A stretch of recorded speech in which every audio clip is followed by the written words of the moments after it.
श्री कृष्ण का हर एक सुविचार अनमोल है। उनके कहे विचारों को अगर हम अपनी जिंदगी में उतारेंगे तो हमारे जीवन में कभी भी दुख और अशांति नहीं आएगी। हम हमेशा खुशी से जीवन जी सकेंगे। भगवान श्री कृष्ण के विचार, चाहे वह श्रीमद् भागवत गीता के अनमोल विचार हो या फिर किसी कहानी में सुने हो, आज के जमाने के लिए भी उतना ही अनुरूप और योग्य है। और इन विचारों को सुनना और उन पर अमल करना हमारे लिए और समाज के लिए बहुत ही फायदेमंद है। धरती पर महापापी कंस के अत्याचारों से लोगों को मुक्ति दिलवाने के लिए जन्मे भगवान श्री कृष्ण ने न सिर्फ इस संसार को आपस में प्रेम करना सिखाया, बल्कि कई ऐसे प्रेरणादायक और अनमोल सीख भी दी जिनको अगर हम सभी अपने जीवन में उतार लें तो निश्चय ही एक सफल और श्रेष्ठ जिंदगी जी सकते हैं। भगवान श्री कृष्ण ने श्रीमद् भागवत गीता के माध्यम से कहा है कि मनुष्य को अगर अपने जीवन में सफलता हासिल करनी है तो फल की इच्छा किए बिना कर्म करना चाहिए। इसके साथ ही भगवान श्री कृष्ण ने अपने विचारों के माध्यम से ये भी कहा है कि जो व्यक्ति भूतकाल को लेकर पश्चाताप करता है उस व्यक्ति का वर्तमान तो खराब हो ही जाता है, इसके साथ ही वह अपने भविष्य के लिए कुछ नहीं कर पाता है। धरती पर पाप का अंत करने के लिए भगवान विष्णु के 8वें अवतार में जन्मे श्री कृष्ण ने महाभारत के युद्ध में अर्जुन के द्वारा पूरे जगत को ज्ञान दिया। भगवान श्री कृष्ण ने अपने सर्वश्रेष्ठ सुविचारों के माध्यम से मनुष्य को बताया कि अपने अशांत मन को व्यक्ति अभ्यास के माध्यम से किस तरह अपने वश में कर सकता है, क्योंकि जो व्यक्ति अपने मन को काबू में नहीं करते उनके लिए वह दुश्मन की तरह काम करता है। इसके अलावा श्री कृष्ण ने उन व्यक्तियों को भी अपने विचारों के माध्यम से सीख दी है जो कि संसार में मौजूद हर चीज को संदेह की नजर से देखते हैं। उनके लिए कृष्ण ने अपने विचारों में कहा है, हमेशा संदेह और शक करने वाले व्यक्ति के लिए खुशी ना तो इस लोक में है और ना कहीं और है। इसलिए मनुष्य को अपने संदेह की प्रवृत्ति छोड़ देना चाहिए। वो महाभारत का युद्ध जो दुनिया का सबसे बड़ा युद्ध माना जाता है, उस वक्त जरा सोचिए कि सबसे ताकतवर सेनाओं से आमने सामने लड़ने के लिए खड़े हर शख्स की मानसिकता क्या होगी। मारना या मरना ही एकमात्र विकल्प था, कोई अन्य विकल्प नहीं था। क्या आपको लगता है कि ऐसी परिस्थितियों और माहौल में ठंडे दिमाग से किसी से बात करना और मार्गदर्शन करना संभव है? ज्ञान की बातें कहना तो दूर, एक शब्द भी बोलना असंभव है। ऐसी परिस्थितियों में बात करने के लिए आपको अत्यधिक साहस, दृढ़ विश्वास, शांत दिमाग और शांत हृदय की आवश्यकता होती है, जो केवल परमेश्वर सर्वोपरि ही ऐसा कर सकते हैं। यह मुख्य बात यह है कि आपको जीवन में सबसे प्रतिकूल परिस्थितियों का सामना करना पड़ेगा। यह आपको विचारहीन, निशब्द और क्रियाहीन बना देगा। आपकी भावनाएं नियंत्रण से बाहर हो जाएगी। चिंता और भय आपके जीवन में शीर्ष पर होगा। ऐसी स्थिति में आप क्या करते हैं? सबसे पहली और महत्वपूर्ण बात यह है कि अपनी भावनाओं को नियंत्रित करने का प्रयास कीजिए और प्रार्थना कीजिए। साहस जुटाइए और अपने आप से बात कीजिए और ये सोचिए कि ये समय भी गुजर जाएगा। अपने गुरु, शिक्षक या मित्र से बात करें जिस पर आपको पूरा भरोसा हो। अर्जुन ने भगवान कृष्ण से मदद मांगी, उसी तरह किसी संकट में मदद मांगने में कभी शर्म या डर महसूस ना करें, लेकिन आपको पता होना चाहिए कि किससे मदद मांगनी है। श्री कृष्ण कहते हैं, मोह एक ऐसी बुराई है जिसकी वजह से व्यक्ति सही गलत का अंतर नहीं समझ पाता है। मोह में फंसा व्यक्ति हमेशा अशांत ही रहता है।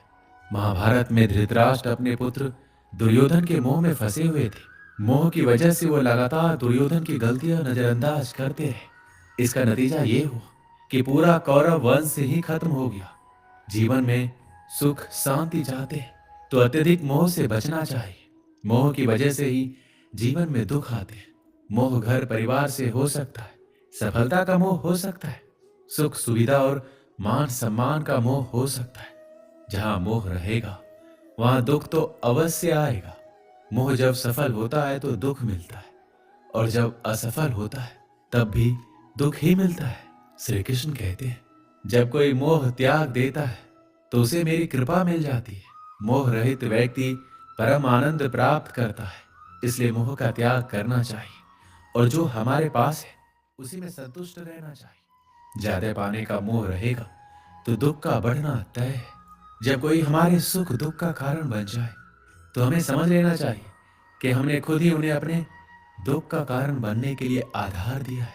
कोई भी वस्तु, व्यक्ति या अवसर हमें तब तक दुखी या सुखी नहीं बना पाते जब तक हम उन वस्तुओं को, व्यक्तियों को या अवसरों को प्रभावित करने नहीं देते। ये भी एक सत्य है कि हमें दुख भी उन्हीं से होता है जिसे हम सबसे अधिक प्रेम करते हैं, क्योंकि उनके द्वारा की गई आलोचना या तिरस्कार हम सहन नहीं कर पाते। कभी कभी जरूरत से ज्यादा अपेक्षाएं रखना कहीं ना कहीं हमारे दुखों का कारण बन जाती है। हम दूसरों को देखकर भी दुखी हो उठते हैं। उसके पास इतना कुछ है, हमारे पास क्यों नहीं? इन सब बातों के कारण हम अपने आप को दुखी कर बैठते हैं। जो कुछ हमारे पास है उससे हम संतुष्ट नहीं होते। हम बिना पंख के ही उड़ना चाहते हैं। हमारे दुखों का मूल कारण अज्ञानता, आसक्ति, अभाव है। जो व्यक्ति इन 3 कारणों पर विजय पा लेता है वह कभी दुखी नहीं होता है। भगवान ने जो कुछ दिया है उसी को भगवान का प्रसाद मानकर अगर वो संतुष्ट रहता है तो दुनिया का कोई भी शक्ति उस व्यक्ति को दुखी नहीं कर सकता। हमारे विचार ही तो हमें सुखी और दुखी बनाते हैं। दुखी व्यक्ति हमेशा तनावग्रस्त रहता है। दुखी व्यक्ति न जाने कितनी बीमारियों का शिकार हो जाता है। जिस व्यक्ति के विचार हमेशा उसके अनुकूल है वह कभी दुखी नहीं होता है, लेकिन प्रतिकूल विचारों वाला व्यक्ति हमेशा दुखी रहता है। दुखी व्यक्ति अपने दुखों का कारण किसी व्यक्ति, वस्तु को देता है। व्यक्ति अपने मित्र को भी शत्रु मान बैठता है। अगर कोई व्यक्ति दुख रूपी दलदल से बाहर निकलना चाहता है तो हमेशा ध्यान करना चाहिए। कभी ना बुरा देखे, ना बुरा सोचे, ना बुरा बोले तो वह ही दुख रूपी सागर से बाहर निकल सकता है। कई बार हमारा अधिक बोलना भी हमारे दुखों का कारण बन जाता है। हम बिना सोचे समझे किसी को कुछ भी कह देते हैं जिससे कि हमें बाद में पछताना पड़ता है और हम दुखी हो उठते हैं। इसलिए अगर हम सुखी रहना चाहते हैं तो हम अच्छा सोचें, अपने विचारों पर नियंत्रण रखें, कभी गुस्सा ना करें, तभी आप एक सुखी जीवन जी सकते हैं।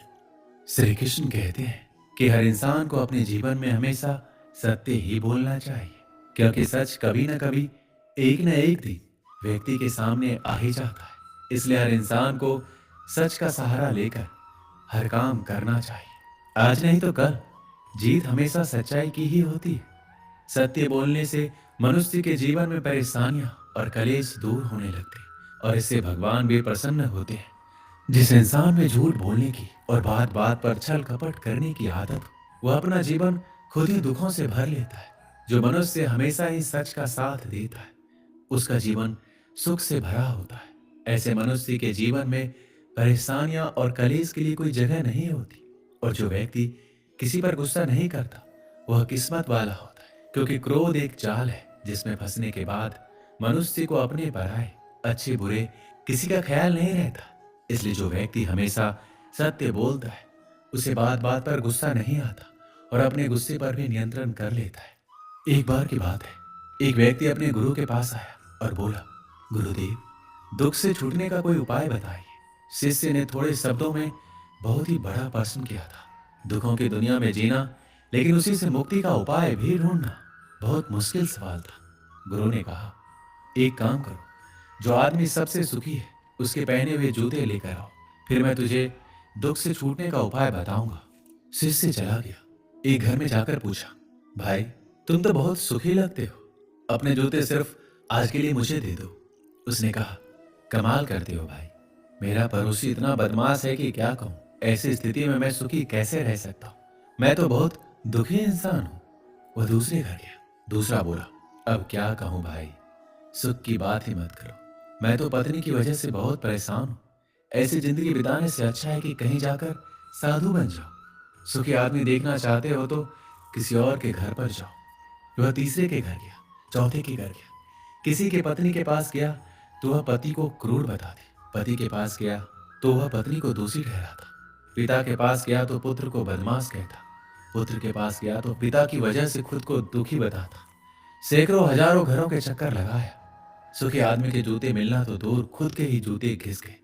शाम को वह गुरु के पास गया और बोला, मैं तो घूमते घूमते परेशान हो गया, ना तो कोई सुखी मिला और ना ही सुखी आदमी के जूते। गुरु ने पूछा, लोग क्यों दुखी हैं? उन्हें किस बात का दुख है?